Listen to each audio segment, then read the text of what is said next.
मेरे YouTube channel में। आज मैं आप लोग को क्लास 6 के एनसीईआरटी की पाठ्य पुस्तक का पहला चैप्टर सौरमंडल में पृथ्वी पढ़ाने जा रही हूँ। सबसे पहले मैं इसमें डिस्कस करूँगी कि सौरमंडल किसे कहते हैं, पृथ्वी में इसका जो है पृथ्वी किस जगह है, कैसा ग्रह है, और चंद्रमा के बारे में डिस्कस करूँगी। इसमें उल्का पिंड, क्षुद्र ग्रह के बारे में, ठीक है, और सौरमंडल के बारे में और भी बहुत सारी जानकारियाँ आप लोग को दूंगी। तो सबसे पहले जानते हैं कि सौरमंडल किसे कहते हैं। सूर्य, ग्रह, उपग्रह, क्षुद्र ग्रह, नक्षत्र एवं अन्य खगोलीय पिंड मिलकर एक परिवार बनाते हैं। इस परिवार को सौरमंडल कहते हैं। सूर्य इस परिवार का मुखिया है और ग्रह अपने उपग्रह के साथ एक निश्चित कक्षा में सूर्य के चारों ओर चक्कर लगाते हैं, तो इसको ही हम लोग सौरमंडल कहते हैं।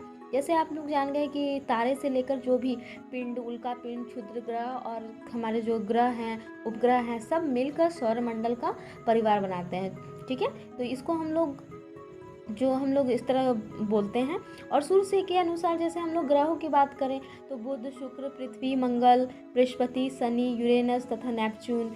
जो बुध को सूर्य के सबसे निकटतम माना जाता है और नेपच्यून सबसे दूर का ग्रह है, ठीक है। ये तो हो गया बेसिक जानकारी। फिर जाते हैं हम लोग यहाँ पे जो है मैंने अंडरलाइन किया हाईलाइटर से। सबसे पहले हम लोग जानेंगे कि जो है पूर्णिमा और अमावस्या के बारे में। जैसे आपको पाठ्य पुस्तक में शुरुआत में ही कहा गया है कि शाम ढलते ही बहुत ही सुंदर सा लगता है, तारे टिमटिमाने लगते हैं, है ना। तो ये इनका अपना प्रकाश नहीं होता है, इन तारों का, और चंद्रमा का भी अपना प्रकाश नहीं होता है। ये भले ही रात में जगमगाते हैं लेकिन इनका कोई अपना प्रकाश नहीं होता है। ये सूर्य के किरणों को प्रवर्तित करते हैं और चमकते हैं, और हम लोग पृथ्वी से जब इसको देखते हैं तो ये चमकते हुए प्रतीत होते हैं। तो आइए सबसे पहले हम लोग जानते हैं पूर्णिमा और अमावस्या। जैसा कि हम लोग जानते हैं कि हमारी जो अर्थ है ना, हमारा अर्थ वो सन के चारों ओर घूमता है, और हमारा मून जो है वो अर्थ का एक उपग्रह है जो हमारी पृथ्वी के चारों ओर घूमता है, ठीक है। तो ये जब हमारा मून जो है ना वो अपने जो है राउंड जब अर्थ के घूमता है तो ये क्या होता है कि इसके जो सन का जो लाइट है इसके पास तो अपना कोई किरण होता नहीं है। तो ये जब घूमता है ना तो इसकी किरणें जो है स्लाइटली जो प्रवर्तित करने में इसको थोड़ा, क्योंकि ये घूमता रहता है स्टेप बाय स्टेप, ये क्या होता है कि पृथ्वी का जो पूरा चक्कर है ना 27 दिन में पूरा कवर करता है। 27 दिन में 27 दिन और 3.3 का ऐसे करके पूरा लगातार उतने दिन में ही जो है अपने अक्ष पे भी घूमता है। जैसे कैसे पृथ्वी को सन के चारों ओर घूमने में कितना समय लग जाता है, 365 दिन या 365, और वो अपने अक्ष पर जो है जैसे 24 घंटे में घूम जाता है। तो इसमें क्या होता है ना कि यहाँ जो मून पे क्या होता है कि मून जो है ना वो अर्थ के चारों ओर घूमने में जो 27 दिन और 3 घंटे का समय लगाता है, और उतने में ही अपने अक्ष में भी घूमता है। इससे क्या होता है ना कि ये जो है हम इसीलिए मून का जो है एक ही पार्ट हम लोग अपने पृथ्वी से देख पाते हैं। तो यहाँ पे जो पूर्णिमा की स्थिति होती है ना, पूर्णिमा की स्थिति में जब जब सन की किरण जब मून पे पड़ती है और वो पूरी तरह से पड़ने लगती है तो वो क्या होता है, वो चमकने लगता है, सन का किरणों को प्रवर्तित करता है, और हम लोग जब पृथ्वी से देखते हैं तो उसको देखते हैं कि वो पूरा गोल सा चमकता है, तो उसको हम लोग पूर्णिमा बोलते हैं। फिर वो स्लाइटली जैसे जैसे मूव करता है अपने, वो तो रोटेशन कर ही रहा है अर्थ का, वो जैसे जैसे थोड़ा थोड़ा घूमता है पर डे, तो उसका हम लोग देखते हैं पर डे 2-3 दिन के बाद उसका देखते हैं स्लाइटली वो थोड़ा थोड़ा कम होते जाता है। पूर्णिमा के बाद वो थोड़ा थोड़ा घटता जाता है। फिर क्या होता है, वो ऐसा स्थिति पे आ जाता है ये अर्थ के चारों ओर घूमते घूमते कि वो ऐसा स्थिति में आ जाता है कि जब उस पर लाइट ही नहीं पड़ पाता है, सन की किरणों को वो प्रवर्तित नहीं कर पाता है, जिसके कारण वो अंधकार में दिखता है, उस पर लाइट नहीं दिखती, जिसको हम लोग अमावस्या कहते हैं, ठीक है। तो यही हम लोग को टॉपिक जो है अच्छे से ये जो है माइंड करना होगा अच्छे से कि कैसे होता है।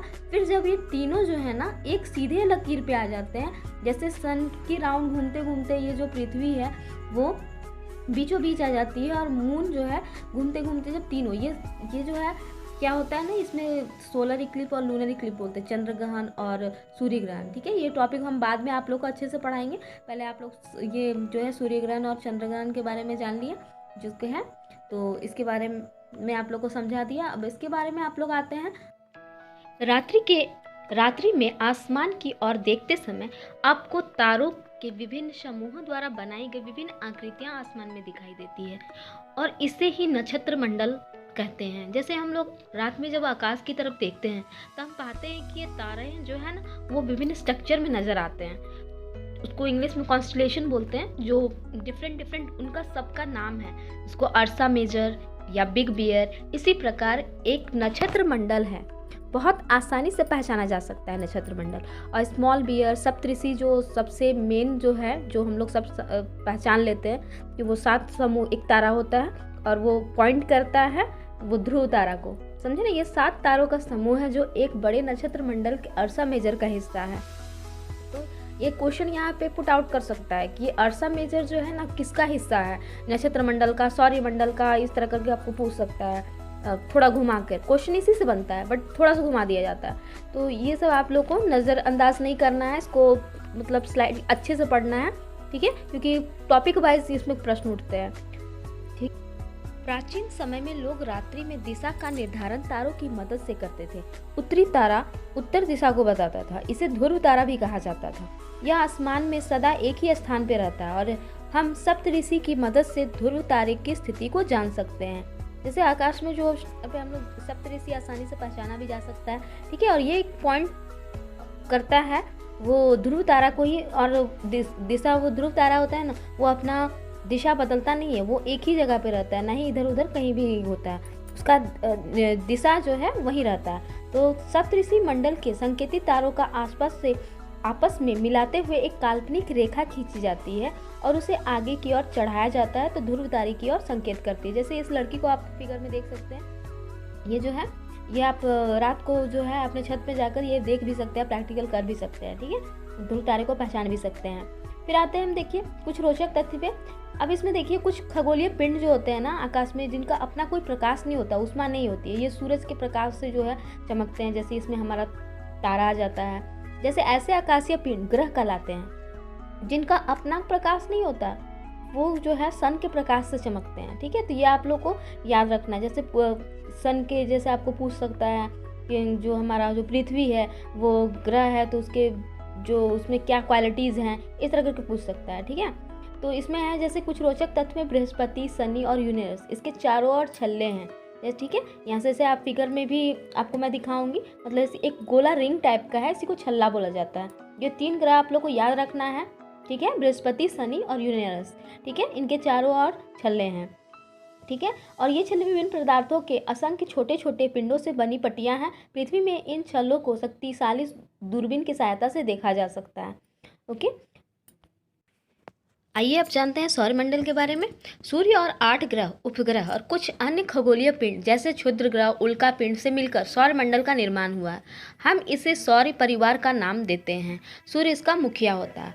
और जैसे चंद्रमा के बारे में थोड़ा सा जान लें कि चंद्रमा एक उपग्रह है जो पृथ्वी के चारों ओर चक्कर लगाता है, ठीक है। ये तो हम पहले आपको पढ़ा दिए हैं, ठीक है। और पृथ्वी के समान 8 अन्य ग्रह हैं जो सूर्य के प्रकाश एवं ऊष्मा प्राप्त करते हैं। ये जो ग्रह होता है ना, उसका अपना प्रकाश नहीं होता, वो क्या होता है, सूर्य से प्रकाश लेता है। ये आप अच्छे से याद रखें, ठीक है। और उसमें से कुछ पास अपने चंद्रमा भी हैं, उसके अपने चंद्रमा, यानी कि उसका अपना, हर एक ग्रह का अपना उपग्रह है, ठीक है। किसी के पास कुछ कम है, किसी के पास ज़्यादा हैं, ठीक है। जैसे शनि के पास हैं उपग्रह, इस तरह करके आपके बुक में एक चार्ट बनाया हुआ है जिसमें आपको सब बताया हुआ है। जैसे नेपच्यून, यूरेनस, शनि के पास कितने उपग्रह हैं, ये सब बताया गया है।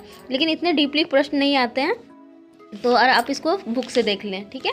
और सूर्य सौरमंडल के मध्य स्थित है। वो बहुत बड़ा एवं अत्यधिक गर्म गैस से बना हुआ है। इसका गुरुत्वाकर्षण बल सौरमंडल से बंधे हुए हैं और सूर्य सौरमंडल के लिए प्रकाश एवं ऊष्मा का एकमात्र स्रोत है, ठीक है। सूर्य पृथ्वी से लगभग कितना 15 करोड़ किलोमीटर दूर है। सूर्य कितना दूर है पृथ्वी से? 15 करोड़ किलोमीटर, ठीक है। आप इसको याद रखोगे। अब हम ग्रहों की बात करते हैं, 8 ग्रहों की। तो ये जो सीरियल वाइज जो है वो पृथ्वी सूरज से मतलब कितने नंबर पे है या फिर ग्रहों की संख्या कितनी है, वो 8 आप समझ गए हैं। इसको सीरियल वाइज हम देखते हैं। सबसे पहले बुध, शुक्र, पृथ्वी, मंगल, बृहस्पति, शनि, यूरेनस और नेपच्यून। बुध, शुक्र, पृथ्वी, मंगल, इसको जो है हम लोग इनर गैस यानी कि अंदर का, इसको हम लोग रॉकीय मतलब ये बोलते हैं, रॉकीय गैस, ये आप ग्रह बोलते हैं, क्योंकि इसमें रॉक से ये बना होता है, चट्टान होते हैं, चट्टानों का अधिकता होती है। और इसको जो है बृहस्पति, शनि, यूरेनस और नेपच्यून जो होता है ग्रह होता है, ये बाहरी ग्रह है। ये भीतरी, ये बुध शुक्र पृथ्वी मंगल भीतरी हो गया, और ये बाहर वाला ग्रह जो है ये गैस से बना होता है, पृथ्वी, शनि, यूरेनस और नेपच्यून, ठीक है। और धुरे के अनुसार ये सजाया गया है। अब हम देखते हैं कि ये जो है सौरमंडल में 8 ग्रह एक निश्चित मार्ग में जो है सूरज की परिक्रमा करते हैं, और ये जो है सूरज की परिक्रमा तो करते हैं सारे ग्रह, लेकिन एक दीर्घवृत्ताकार मार्ग में करते हैं, ठीक है। इसका जो गोल घूमता है उसको दीर्घवृत्ताकार कहा जाता है इस कक्षा को। इसमें सबसे निकटतम ग्रह जो है सूर्य के वो बुध है, और सबसे दूर का ग्रह जो है वो नेपच्यून है, ठीक है। आप इसको याद रखोगे। पृथ्वी से जो है जो शुक्र जो है पृथ्वी का जुड़वा ग्रह कहलाता है। और एक चीज़ आप लोग याद रखना कि सूर्य से नज़दीक भले ही बुध है, लेकिन अगर पूछेगा कि सबसे गर्म ग्रह कौन है तो आप शुक्र बोलोगे। क्यों शुक्र बोलोगे? आप सोच रहे होंगे कि बुध जो है वो सूरज के सामने है, लेकिन शुक्र क्यों गर्म है सबसे ज़्यादा? इसलिए गर्म होता है क्योंकि उसमें कार्बन डाइऑक्साइड की मात्रा बहुत ज़्यादा होती है, जो उसको गर्म बहुत ज़्यादा कर देती है। इसीलिए सबसे गर्म ग्रह अगर पूछा जाए तो आप उसमें शुक्र बोलोगे, ठीक है। इसको वेनस बोलते हैं, इसको बोर का तारा भी बोल सकता है, सांझ का तारा, इसको पृथ्वी की जुड़वा ग्रह भी माना जाता है, ठीक है। तो इसके बहुत सारे नाम हैं, आप इसको याद कर लें। अभी तक प्लूटो को दूरस्थ ग्रह माना जाता है। पहले तो प्लूटो को भी हम लोग जो है ग्रह माने हुए थे, लेकिन हटा दिया गया है। कब हटाया गया? तो इसको 2006 में हटाया गया। अंतर्राष्ट्रीय खगोलीय संगठन ने अपनी बैठक अगस्त 2006 में यह निर्णय लिया कि कुछ समय पहले ही खोजे गए अन्य खगोलीय पिंड 2003 में खोजे गए, जैसे UV 313, सीरस तथा प्लूटो बौने ग्रह कहे जा सकते हैं। इसे इतने सारे ग्रह और मिल गए जा चुके थे, इसीलिए इनको बौने ग्रह की संज्ञा दिया गया, ठीक है। तो सबको हम ग्रह नहीं बोल सकते हैं, ठीक है। ग्रह की कुछ अपनी क्वालिटीज़ हैं और जिसको ये नहीं कर पा रहे हैं पूरा, ठीक है। अब हम चंद्रमा के बारे में तो आप लोग को हम पढ़ाई दिए हैं, तो इसमें है चंद्रमा में हम जैसे हम आते हैं तो इतना आप लोग जान लीजिए, यह पृथ्वी के लगभग 3,84,400 किलोमीटर दूर है पृथ्वी से, और ये पृथ्वी से सूर्य एवं चंद्रमा की दूरी की तुलना कर सकते हैं, ठीक है। और चंद्रमा पृथ्वी की एक परिक्रमा लगभग 27 दिन में पूरा करता है, जैसा कि मैं पहले बता चुकी हूँ आप लोग को। लगभग इतने समय में ही वह अपने अक्ष पर भी एक परिक्रमा पूरी कर सकता है। फलस्वरूप हम पृथ्वी से हम चंद्रमा का केवल एक ही भाग देख सकते हैं। और ये जो है आप लोग अच्छे से कर लेना कि इससे सीटेट में क्वेश्चन बनता है, जेटेट में भी आने की पूरी संभावना है, ठीक है। अब है उपग्रह। उपग्रह क्या होता है? तो उपग्रह एक खगोलीय पिंड है जो ग्रहों के चारों ओर जो है परिक्रमा करता है, जैसे हम लोग मून को देख सकते हैं कि वो अब आते हैं क्षुद्र ग्रह में। तो तारों, ग्रहों एवं उपग्रहों के अलावा अनगिनत छोटे पिंड भी सूर्य के चारों ओर परिक्रमा करते हैं। इन पिंडों को क्षुद्र ग्रह कहते हैं। यह मंगल और बृहस्पति की कक्षाओं के मध्य में पाए जाते हैं। इससे क्वेश्चन आउट होता है, इसलिए आप लोग जो है अगर पूछता है कि क्षुद्र ग्रह जो है किसके बीच में घूमते हैं, तो मंगल और बृहस्पति की कक्षाओं के बीच में घूमते हैं, ठीक है। अब उल्का पिंड, सूर्य के चारों ओर परिक्रमा करने वाले पत्थरों के छोटे छोटे टुकड़ों को उल्का पिंड कहते हैं, ठीक है दोस्तों। अब यहाँ से हम लोग का ये जो टॉपिक है वो खत्म हो चुका है, ये फर्स्ट चैप्टर। ये इंपॉर्टेंट जो भी इंपॉर्टेंट था मैंने बता दिया है, ठीक है। अब हम लोग इसका MCQ बनाएंगे लूसेंट से, और लूसेंट में हमारा सारा जो है सारे क्वेश्चन आ जाएंगे, ठीक है। ठीक है, हैव अ नाइस डे। अगर वीडियो पसंद आया होगा तो मेरे वीडियो को लाइक करें, सब्सक्राइब करें, ताकि मुझे भी वीडियो बनाने में प्रोत्साहन मिले। Thank you.